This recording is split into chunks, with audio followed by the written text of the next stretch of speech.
Money affirmations, इनके बारे में सुना तो बहुत होगा, है ना? पर क्या कभी सोचा है कि ये सिर्फ अच्छी अच्छी बातें दोहराना ही है या इसके पीछे कुछ और भी है? आज हम इन्हीं पावरफुल स्टेटमेंट्स की बनावट को, मतलब इनके आर्किटेक्चर को समझने वाले हैं कि आखिर ये हमारे दिमाग को बदलने के लिए डिजाइन कैसे किए गए हैं। मैं एक मनी मैग्नेट हूँ, काफी पॉपुलर लाइन है, सही कहा ना? पर ये सिर्फ एक पॉजिटिव थॉट नहीं है। नहीं, बिल्कुल नहीं। ये तो एक पूरे बिलीफ सिस्टम, एक पूरी विश्वास प्रणाली का सेंटर पॉइंट है। तो चलिए देखते हैं कि इस एक दमदार बयान के पीछे आखिर छिपा क्या है। तो सवाल ये उठता है कि जब कोई कहता है मैं एक मनी मैग्नेट हूं, तो उसका असली मतलब क्या होता है? इसके पीछे कौन सा बिलीफ सिस्टम काम कर रहा है? देखिए, ये सिर्फ शब्दों का खेल तो है नहीं। तो चलो जरा इसकी गहराई में उतरते हैं। तो आज हमारा काम यही है, इन वायरल मनी अफर्मेशंस के साइकोलॉजिकल आर्किटेक्चर को, मतलब इनके मनोवैज्ञानिक ढांचे को डिकोड करना। हम ये समझने की कोशिश करेंगे कि ये सेंटेंस किसी के विश्वासों को जड़ से बदलने के लिए आखिर बनाए कैसे जाते हैं। देखिए, इस पूरे सिस्टम का जो सबसे पहला और सबसे जरूरी हिस्सा है, वो है अपनी पहचान को, अपनी कोर आइडेंटिटी को फिर से लिखना। मतलब ये इस बारे में है कि कोई पैसे को लेकर अपनी कहानी कैसे बदलता है। सच तो ये है कि सारी शुरुआत यहीं से होती है। और ये सब शुरू होता है ठीक ऐसे बयानों से। यहाँ पर ये नहीं कहा जा रहा कि मुझे पैसा चाहिए, नहीं, बल्कि अपनी पहचान बताई जा रही है। मैं एक मनी मैग्नेट हूँ। ये एक बहुत बड़ा शिफ्ट है, चाहत से पहचान की तरफ। और फिर बात और भी सीधी हो जाती है। अब फ्यूचर की कोई बात नहीं है, जैसे मैं अमीर बनूंगा, नहीं, बल्कि प्रेजेंट की सच्चाई बताई जा रही है। मैं अमीर हूं।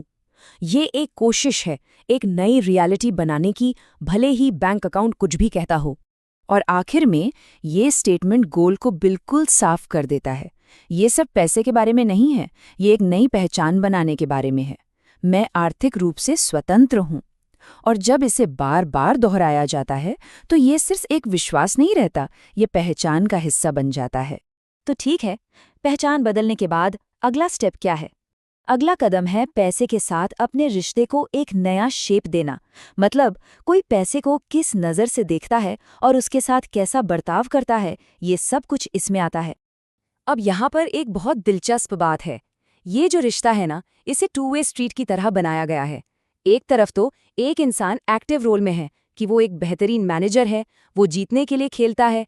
वहीं दूसरी तरफ पैसा भी एक एक्टिव फोर्स है जो आसानी से उसकी तरफ बहकर आता है। ये एक तरह से पार्टनरशिप है। और इस रिश्ते को बदलने का एक और बड़ा जरूरी पहलू है अमीर लोगों की तरफ अपना नजरिया बदलना। ये अफर्मेशन जलन या गुस्से की जगह तारीफ और सीखने वाली सोच को बढ़ावा देता है। यहाँ पर जो सक्सेसफुल लोग हैं वो दुश्मन नहीं, बल्कि एक इंस्पिरेशन बन जाते हैं। तो हमने आइडेंटिटी की बात कर ली, रिलेशनशिप की भी बात कर ली। अब ये देखते हैं कि ये पूरी की पूरी मानसिकता असल में ठोस नतीजों में, टैंजिबल आउटकम्स में कैसे बदलती है। मतलब इस सिस्टम के हिसाब से समृद्धि या अबंडेंस दिखता कैसा है। देखिए, समृद्धि का मतलब सिर्फ एक मोटी सैलरी नहीं है। नहीं, ये एक पूरा का पूरा इकोसिस्टम है जिसमें कई इनकम स्ट्रीम्स हैं, कहीं से अचानक पैसा आ रहा है, पैसिव इनकम है, और सबसे जरूरी, कर्ज से आज़ादी है। ये फाइनेंशियल फ्रीडम की एक पूरी तस्वीर है।